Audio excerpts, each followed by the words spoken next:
Good morning all. कल हमने संस्कृत में पाठ 1 पढ़ा था, सुहासितानी। कल हमने उसके श्लोक पढ़े थे और समझे थे। आज हम उन श्लोकों का अर्थ लिखेंगे। पहला श्लोक लिखिए, गुणा गुणगेषु से लेकर भवन्त प्याः। इसका अर्थ लिखिए, गुण गुणी जनों में गुण ही बने रहते हैं। गुण गुणी जनों में गुण ही बने रहते हैं। बेगुण निर्गुण व्यक्ति के पास जाकर दोष बन जाते हैं। नदियाँ स्वादिष्ट जल वाली होती हैं। नदियाँ स्वादिष्ट जल वाली होती हैं। वे भी समुद्र में मिलकर अपेय न पीने योग्य बन जाती हैं। फिर से बोल रही हूँ, फिर से लिखिए। गुण गुणी जनों में गुण ही बने रहते हैं। गुण गुणी जनों में गुण ही बने रहते हैं। बेगुण निर्गुण व्यक्ति के पास जाकर दोष बन जाते हैं। वे गुण निर्गुण व्यक्ति के पास जाकर दोष बन जाते हैं।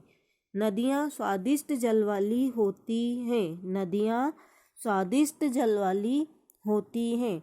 वे ही समुद्र में मिलकर अपेय यानी न पीने योग्य बन जाती हैं।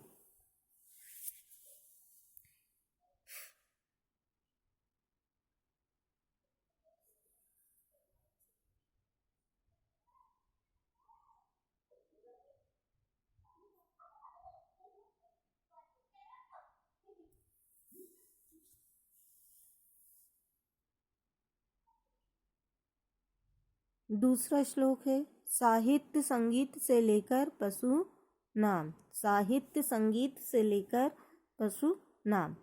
इसका अर्थ है, साहित्य संगीत और कला से विहीन व्यक्ति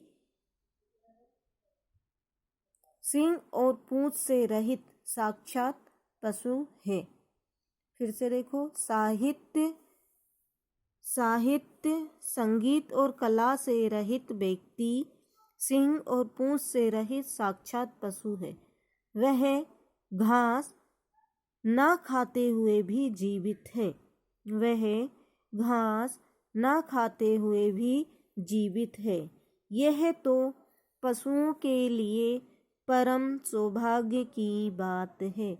यह तो पशुओं के लिए परम सौभाग्य की बात है। फिर से देखिए इसको, साहित्य संगीत और कला से रहित। साहित्य संगीत और कला से रहित व्यक्ति सिंह और पूंछ से रहित साक्षात पशु है। वह घास न खाते हुए भी जीवित है। वह घास न खाते हुए भी जीवित है। यह तो पशुओं के लिए परम सौभाग्य की बात है। यह तो पशुओं के लिए परम सौभाग्य की बात है।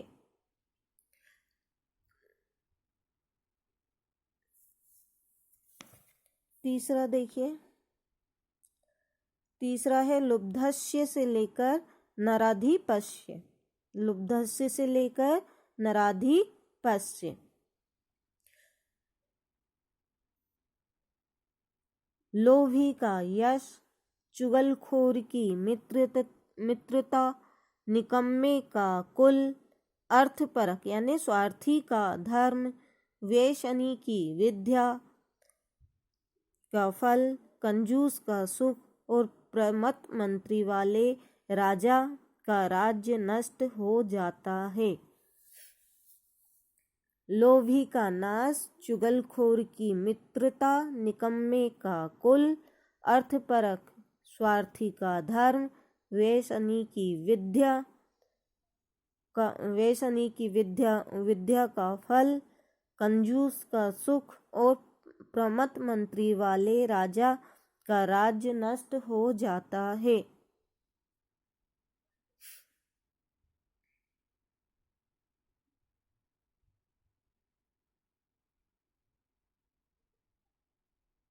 फिर से देखिए, लोभी का यश, चुगलखोर की मित्रता, निकम्मे का कुल, अर्थपरक स्वार्थी का धर्म, वेश्याओं की विद्या का फल, कंजूस का सुख और प्रमत्त मंत्री वाले राजा का राज्य नष्ट हो जाता है।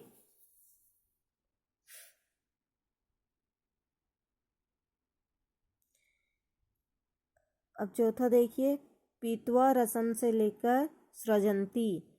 पीतवा रसम से लेकर सृजंती, इसका अर्थ लिखिए, वह मधुमक्खी तो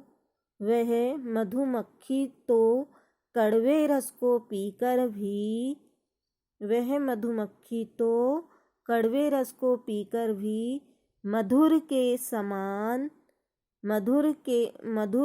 समान मधुरता शहद ही उत्पन्न करती है। वह मधुमक्खी तो कड़वे रस को पीकर भी मधुर के समान मधुरता शहद ही उत्पन्न करती है। उसी प्रकार सज्जन लोग दुष्टों के कटु वचन सुनकर भी दुष्टों के कटु वचन सुनकर भी सज्जनों के समान मधुर सूक्तों के रस वाली वाणी बोलते हैं। उसी प्रकार सज्जन लोग दुष्टों के कटु वचन सुनकर भी सज्जनों के समान मधुर सूक्तों के रस वाली वाणी बोलते हैं। फिर से देखो, वह मधुमक्खी तो कड़वे रस को पीकर भी मधुर के समान मधुरता ही उत्पन्न करती है। उसी प्रकार सज्जन लोग दुष्टों के कटु वचन सुनकर भी सज्जनों के समान मधुर सूक्तों के रस वाली वाणी बोलते हैं।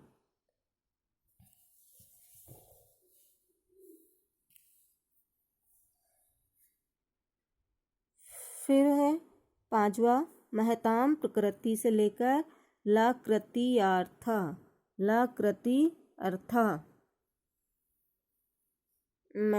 महताम प्रकृति से लेकर लाकृतियार्था, इसका अर्थ लिखो,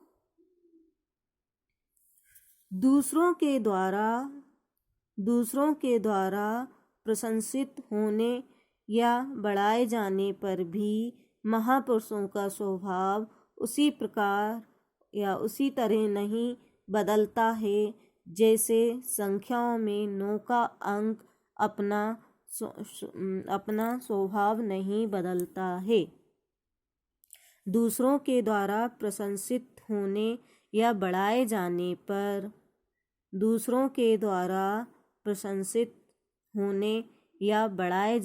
पर भी महापुरुषों का स्वभाव उसी तरह नहीं बदलता है जैसे संख्याओं में 9 का अंक अपना स्वभाव नहीं छोड़ता है। जैसे संख्याओं में 9 का अंक अपना स्वभाव नहीं छोड़ता है।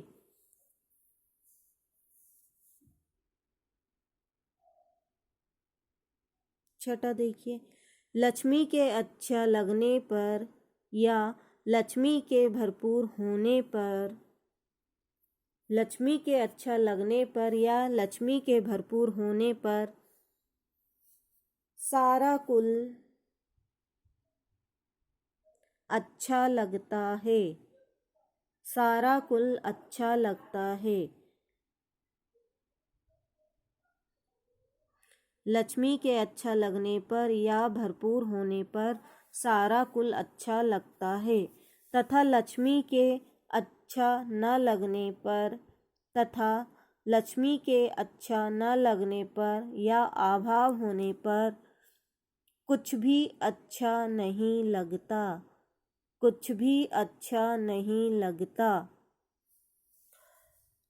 लक्ष्मी के अच्छा लगने पर या लक्ष्मी के भरपूर होने पर सारा कुल अच्छा लगता है तथा लक्ष्मी के अच्छे न लगने पर, लक्ष्मी के अभाव होने पर कुछ भी अच्छा नहीं लगता। एक बार फिर से बोल रही हूँ। पहला श्लोक देखो। गुण गुणीजनों में गुण ही बने रहते हैं। गुण गुणीजनों में गुण ही बने रहते हैं। वे गुण निर्गुण व्यक्ति के पास जाकर बेगुण निर्गुण व्यक्ति के पास जाकर दोष बन जाते हैं। नदियाँ स्वादिष्ट जल वाली होती हैं। नदियाँ स्वादिष्ट जल वाली होती हैं। वे ही समुद्र में मिलकर अपिय न पीने योग्य बन जाती हैं। गुण गुणीजनों में गुण ही बने रहते हैं। गुण गुणीजनों में गुण ही बने रहते हैं। बेगुण निर्गुण व्यक्ति के पास जाकर दोष बन जाते हैं। नदियाँ स्वादिष्ट जल वाली होती हैं। नदियाँ स्वादिष्ट जल वाली होती हैं। वे ही समुद्र में मिलकर आपे न पीने योग्य बन जाती हैं। सेकंड देखो। साहित्य संगीत पशुनाम। साहित्य संगीत से लेकर पशुनाम। अर्थ लिखो। साहित्य संगीत और कला से रहित। साहित्य संगीत और कला से रहित व्यक्ति सिंह और पूंछ से रहित साक्षात पशु है। सिंह और पूंछ से रहित साक्षात पशु है। वह घास ना खाते हुए भी जीवित है। वह घास ना खाते हुए भी जीवित है। यह तो पशुओं के लिए परम सौभाग्य की बात है। यह तो पशुओं के लिए परम सौभाग्य की बात है। साहित्य संगीत और कला से रहित व्यक्ति सिंह और पूंछ से रहित साक्षात पशु है। वह घास न खाते हुए भी जीवित है। यह तो पशुओं के लिए परम सौभाग्य की बात है। तीसरा, लुब्धस्य से लेकर नराधिपस्य तक। लुब्धस्य से लेकर नराधिपस्य तक लिखे। इसका अर्थ है लोभी का यश, चुगलखोर की मित्रता, निकम्मे का कुल, अर्थपरक यानी स्वार्थी का धर्म, वेश्यनी की विद्या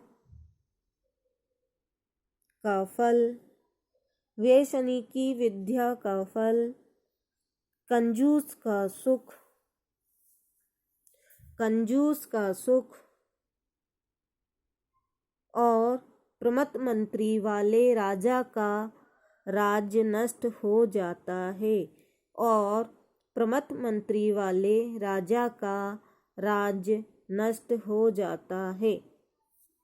लोभी का यश, चुगलखोर की मित्रता, निकम्मे का कुल, अर्थपरक या स्वार्थी का धर्म, वेश्यनी की विद्या का फल, कंजूस का सुख और प्रमथ मंत्री वाले राजा का राज्य नष्ट हो जाता है।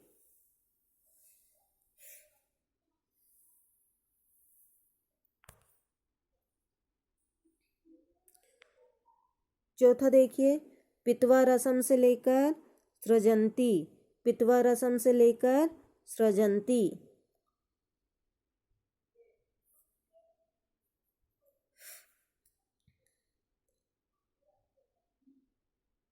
इसका अर्थ है वह मधुमक्खी तो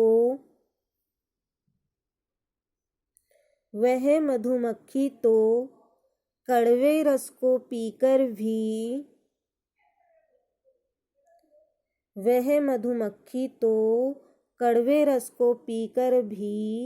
मधुर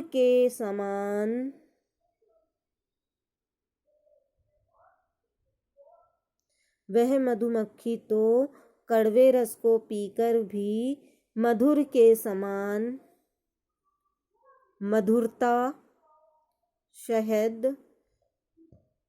ही उत्पन्न करती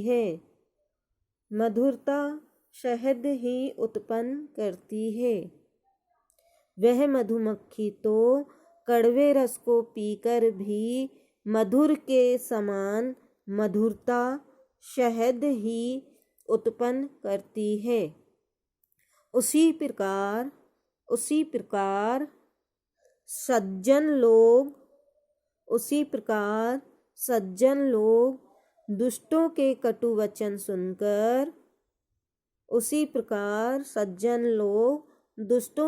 वचन सुनकर भी सज्जनों के समान मधुर सूक्तों के रस वाली वाणी बोलते हैं। वह मधुमक्खी तो कड़वे रस को पीकर भी मधुर के समान मधुरता शहद ही उत्पन्न करती है।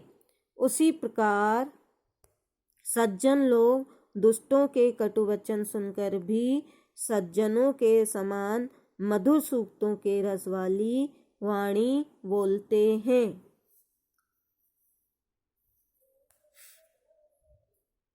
5वां महताम प्रकृति से लेकर लाकृतियार्था। महताम प्रकृति से लेकर लाकृतियार्था।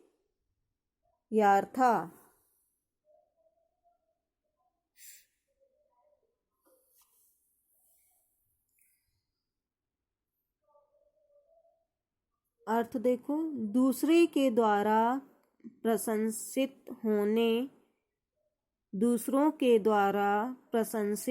होने या बढ़ाए जाने पर दूसरों के द्वारा प्रशंसित होने या बढ़ाए जाने पर भी महापुरुषों का स्वभाव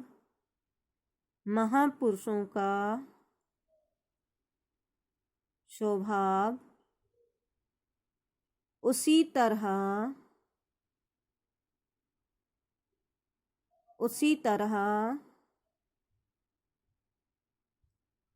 नहीं बदलता है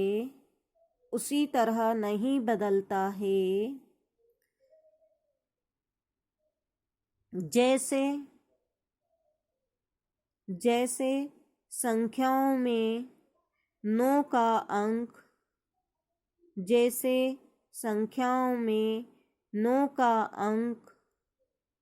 अपना स्वभाव नहीं छोड़ता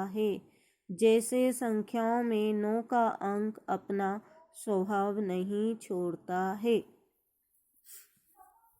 अब ये देखिए लास्ट वाला, स्त्रियाम से लेकर न रोचते।